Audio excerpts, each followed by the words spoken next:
It was Henry Kissinger who called me the most dangerous man in America at a time when he was afraid that I had documents on the Nixon administration that went beyond the Pentagon Papers that would disclose his nuclear threats to North Vietnam and their probability of escalation. Actually, I did have some documents, but not what they feared as much. But that fear led them to take criminal actions against me to shut me up. And those criminal actions were what faced him with impeachment and actually led to his resignation. So it turned out I was dangerous, or at any rate, their concern with me was dangerous for them. What it means to me is that speaking the truth is really dangerous, and that to the foreign policy, that is, it's based on a cover story, on the secrecy system covers up so many things. When I first read the Pentagon Papers, when Dan asked me whether they should be put out or not, it was our first year of marriage, and I saw how little they were telling the truth. They were speaking about bringing democracy, saving democracy to Vietnam. And they were undermining elections because they thought Ho Chi Minh might win. So the most dangerous man in America was revealing the truth that would undermine their policies.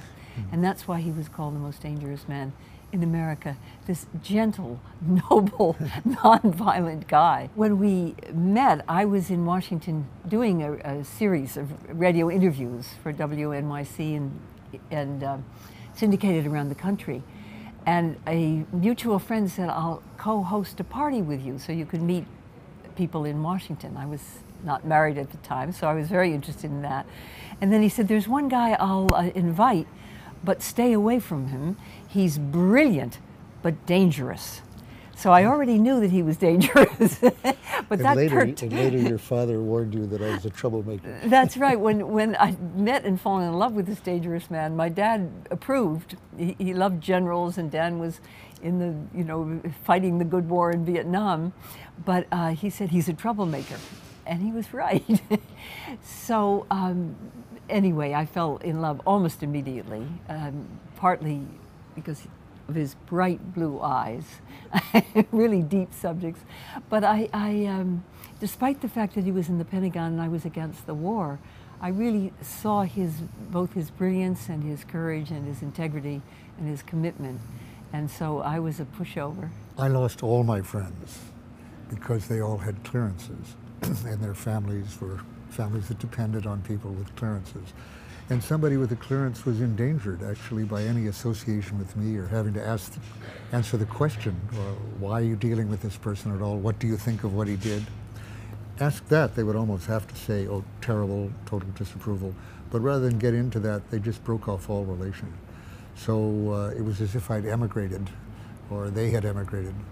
But that was probably the most serious cost I did have to pay. Of course, Nixon had much even more lurid costs in mind for me, putting me in prison for 115 years.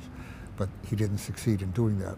His aides went to prison instead, partly for the things that they did to me. And he himself had to resign, facing impeachment. So I didn't, in the end, pay a heavy social cost, which is inspiring in its way. It shows that you can tell the truth and get away with it. I waited for months for the Times to put the papers out. I wasn't sure they were going to do it. Today, I wouldn't wait for that. I'd buy a scanner and I would put it out on the internet. You can't do that either, though, without risk. They would find out where you were. You'd have to expect to be revealed. And to tell truths that a boss, even if he's not the president, doesn't want told, always involves risk, and it requires some degree of courage, or a special kind of civic courage or moral courage. And that doesn't abound, it does exist. It's good to have a model of that. And I would hope this film, actually, in showing the people who are interviewed, who inspired me by their courage in going to prison in order to show their total disavowal of this wrongful war. They put the idea into my head. What could I do if I were willing to go to prison? And that suggested to me putting out the Pentagon Papers. But a lot of people who aren't in a position to do that still face choices where they could tell truths and follow their conscience and even save lives but at a cost of disapproval of certainly their boss or the president and the other people who are associated with them.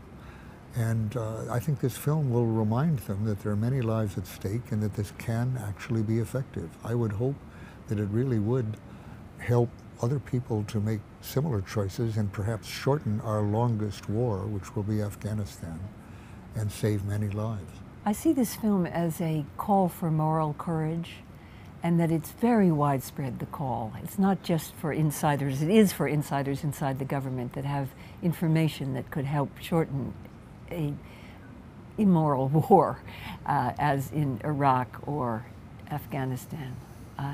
But broader than that, it's really a call for everyone to do what they think is right in a situation where perhaps that challenges the authority. And it's interesting, there are so many kinds of courage, but one kind of courage is that of the troops on the front lines. Extraordinary courage to risk life and limb, and they're so brave. There's another kind of courage that is much less widespread, which is defying and challenging authority and risking the disapproval of your peers. And that is extremely needed right across the board in our society. We're heading to an abyss with the climate change and with the discrepancy between rich and poor and the financial crisis. And in every sector of society, there's a need for moral courage of speaking the truth and acting upon what you know is right. And this film, I think, inspires that.